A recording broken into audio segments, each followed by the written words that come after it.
जिया खतर वर्षक रोजगार करुछंती लक्ष लक्ष टंका निजे स्वावलंबी हेबा सह 5 जनकु देइछंती कर्म नियुक्ति युवपीढ़ी ପାଇଁ उदाहरण सृष्टि करिछंती नवरंगपुर जिला झरिगां ब्लॉक जितेंद्र महारणा। रासायनिक सार बदल बढ़ुछि जिया खतर चाहिदा। नवरंगपुर कोरापुट कलाहांडी बलांगीर नुआपड़ा जिला सह छत्तीसगढ़ को जोगाउछंती vermi compost.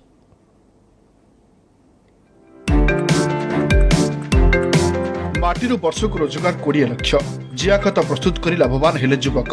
Nabarangpur झरिगांर Jitendra Maharana YouTube देखि जिया खत प्रथमे मन बढ़ाई परीक्षामूलक भाव मध्यप्रदेश मात्र 2000 टंकार जिया आनी निज घर पछपाख खाली पड़िया जिया खत उत्पादन आरंभ करते 5 वर्ष पर यह एक शिल्प परिणत होइछे। वर्षक पाखापाखि 100 टन जिया खत उत्पादन करुछंती जितेंद्र। 20 लाख टंका रोजगार करुछंती। जिया खतरे 90% देशी गाई गोबर, 10% काठी कुठा और सुखिला डालपत्र को व्यवहार करुछंती। गोबर ट्रैक्टर को 3500 टंका किणुछंती। मन गोटे आसला आम चाष सहित यहाँ गोटे पेशा होकर बिजनेस होची जोटा कि ऑर्गेनिक आज डेट रे लॉकडाउन पर लोक ऑर्गेनिक पर बहुत इंटरेस्ट दौरान ताफल मु धीरे धीरे बड़ करना बड़ जिनस आनसली या फल दुईटा पाखा 2-4 जन मो पाखे रहीकि कम कर बिजनेसटा को मु छोट आरंभ कर मात्र 2000 टका आरंभ कर एवं वर्ष को 2 लाख टका टर्नओवर होची। पानी देउछु, खत काढुछु, चलाउछु, पैकिंग करछु। आगरे तो बुलुथिली एबे काम करछु, पैसा पत्र टिके मिलुछु। हमें घर पाखरे काम मिललारु टिके काम करछु भलरे। जो जिया खत है कोन तार नेचुरल प्रोडक्ट आसीबो, गुणर उत्पादन बढ़िबो एवं खर्च भी कमिबो। से निजे चेष्टा रे गोटे कौन से सहायता कौन सरकार सहायता नहीं जो खर्च कर जो जिया खत प्रकल्प करिसंती तो निश्चित भाव में सब जगह तार जिया खतर चाहिदा बढ़ी। निजे स्वावलंबी हेबा सहित 4 ରୁ 5 जन श्रमिकों को रोजगार देइछंती जितेंद्र।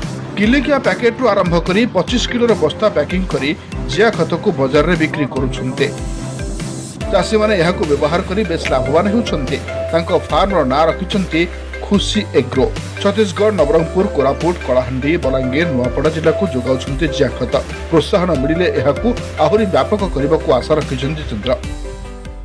जदि जिया खतर गुटे करा जाए ताहले निश्चिंत चाषी मान भी उपकृत हेबे। आम स्वास्थ्य भी भल रहिबो एवं गुणात्मक भी भल रहिबो एवं मार्केटिंग भी ठीक रहिबो। झरिगां रे जितेंद्र महाराणा जो जिया सार आरंभ करचिंते स्वागत योग्य। जिया सार आए बहुल परिमाण रे प्रचार होने चाषी अधिकांश जानी नांती, जानी थिले भी चाषी पाई पाउ नांती आम जिल्ला रे। तेणु करी जिया सार रो व्यवहार पई बड़ मात्रा रे प्रचार करिवार दरकार। रासायनिक सारर बहुल व्यवहार जोगु कमी कमी जाउछि माटीर उर्वरता। ए क्षेत्र में जिया खत आनिबो वैप्लविक परिवर्तन।